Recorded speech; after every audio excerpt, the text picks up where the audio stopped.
Liquid Burne limited edition. So এই ফ্র্যাগ্রেন্সটা recently আর কি বাংলাদেশে আসছে। এটা রিলিজ হয়েছিল বেশ কিছুদিন আগেই। যাদের কাছে অরিজিনাল লিকুইড ব্রুনটা আছে তাদের জন্য this is not a mandatory by, কারণ স্মেলটা খুবই সিমিলার বাতাসে। আপনি স্প্রে করার পর বাতাসে দেখবেন যে দুইটার স্মেল খুবই কাছাকাছি। আমি বলবো যে 90%-এর উপরে সিমিলারিটি দুইটার মধ্যে। তো এখন ঘটনা হচ্ছে, আপনার যদি অরিজিনাল লিকুইড ব্রুন থাকে এটার দরকার নেই, কিন্তু আপনার যদি অরিজিনাল লিকুইড ব্রুন না থাকে অথবা আপনার লিকুইড ব্রুন আছে, আপনি হালকা একটু ডিফারেন্ট কিছু চাইতেছেন, তাহলে এটা দেখতে পারেন এইটার স্মেলটা আসলে কেমন আর অরিজিনাল লিকুইড ব্রুনের সাথে ডিফারেন্সগুলো কি কি। সো ফার্স্ট ডিফারেন্স যেটা, সেটা হচ্ছে এটার বটল সাইজ হচ্ছে 150 ml এর। সো 150 ml এর বটল সাইজ, এটার দাম মনে হয় 4000 টাকার মতো পড়ছে আমার। সো ওই হিসাবে প্রাইস টু আপনি যদি মনে করেন যে ml মিলিলিটার হিসাব করেন, ওই হিসাবে আমার কাছে মনে হয়েছে দিস ইজ মোর আর কি ইকোনমিক অপশন। ঠিক আছে, তো ওইটা গেল একটা।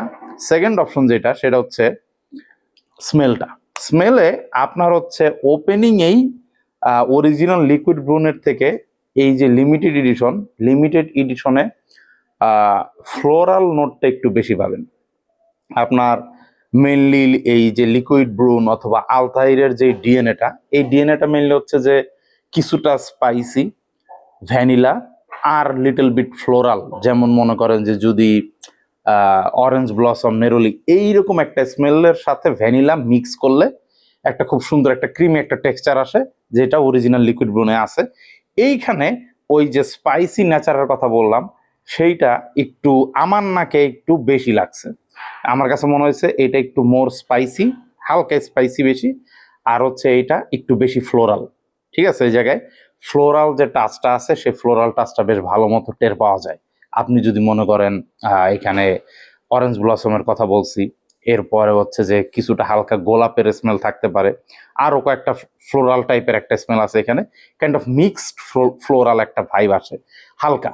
কিন্তু এটা মনে হতে পারে যেটা তো তাহলে ফেমিনিন দিকে যায় কিনা। না, এটা ফেমিনিন দিকে যায় না, কারণ হচ্ছে যে আমার কাছে মনে হচ্ছে এটা পারফেক্টলি ইউনিসেক্স, আগের লিকুইড ব্রুনের মতোই। এটা জাস্ট হচ্ছে যে ফ্লোরাল টাচটা একটু বেশি বোঝা যায়, এই যা আর কি।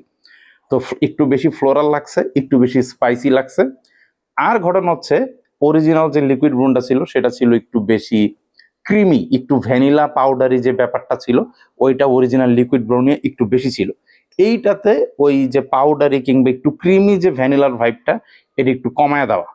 এটা মানে আমার কাছে একটু কম লাগছে অরিজিনালটার থেকে। তো মেইন ডিফারেন্সগুলো হচ্ছে এইখানে, একটু স্পাইসি, একটু বেশি ফ্লোরাল, আর একটু কম পাউডারি ক্রিমি ভ্যানিলা। এই হচ্ছে যে আমার নাকে এরকম ডিফারেন্সটা লাগছে। সো কিন্তু মানে বাতাস স্মেলটা খুবই সিমিলার। বাতাস শুধু বাতাসই না, আপনি যদি হাতে স্প্রে করেন, হাতে স্প্রে করার পর স্নিফ করেন, স্নিফ করলেও আপনার কাছে মোটামুটি খুবই সিমিলার লাগবে। কিন্তু এই ডিফারেন্সগুলো আপনি নিজে টের পাবেন আসলে যে কি ব্যাপারটা পার্থক্য আছে। আর লংজিভিটির কথা যদি বলি, দুইটাই খুবই বিস্ট মোড টাইপের ছিল। এইটাও মানে আর কি অরিজিনাল লিকুইড ব্রুনো বেশ ভালো, আমি বলবো যে বিস্ট মোড ক্যাটাগরিরই। এইটাও বেশ ভালোই মানে আর কি টিকে। দুইটাই এক্সট্রেট ডে পারফর্ম ভার্সন আর কি। প্রজেকশন আমি বলবো যে বেশ ভালোই, আশেপাশে মানুষজন ভালোই টের পাইছে আমার। আর হচ্ছে যে এটার হচ্ছে লংজিভিটি জামায় আমি গতকালকে এটা পাইছি, গতকালকে ইউজ করছি, মনে করেন যে বিকালের দিকে ইউজ করছি।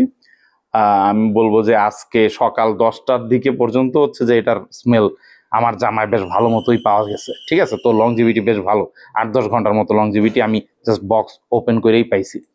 সো এখন ঘটনা হচ্ছে এটা কি, মানে আপনি কিনবেন কিনা। আপনার কাছে যদি অরিজিনাল লিকুইড ব্রুন থাকে, আগেই বলছি এটা ওরকম আননেসেসারি আর কি, আননেসেসারি অ্যাডিশন হবে। এখন ঘটনা হচ্ছে আপনার যদি লিকুইড ব্রুন, সরি আলতাইরের যে ডিএনএটা, পারফিউম ডিমালের আলতাইর, আপনার যদি আলতাইরের ডিএনএর মানে খুব ক্লোজ ভার্সন লাগে, যে একদম 1:1 ক্লোন, তাহলে আপনার জন্য আসলে লিকুইড ব্রুন অরিজিনাল যেটা সেইটা লাগবে। আর আপনার কাছে যদি মনে করেন যে না, আপনি ওইটা থেকে একটু ডিফারেন্ট, একটু স্পাইসি, একটু ফ্লোরাল ভার্সনের দিকে যাবেন, আমার কাছে এইটা লিকুইড ব্রুনের চেয়ে, অরিজিনাল লিকুইড ব্রুনের চেয়ে একটু বেশি মোর ওয়ারেবল লাগছে। যদিও এই গরমে এটা দেওয়ার মতো না, কিন্তু আমার কাছে মনে হয়েছে যে অরিজিনাল লিকুইড ব্রুন যেটা, সেটা স্ট্রিক্টলি উইন্টারই দেওয়ার জন্য। কিন্তু এইটা যেহেতু একটু কম ভ্যানিলা ফ্লেভার দেয়, এই কারণে আমার কাছে মনে হয়েছে যে মানে আর কি একদম হাই হিট বাদে আপনি সন্ধ্যার সময় দিতে পারবেন, এটা এরকম একটা ফিল দেয়। So that's it, and I'll catch you in the next one.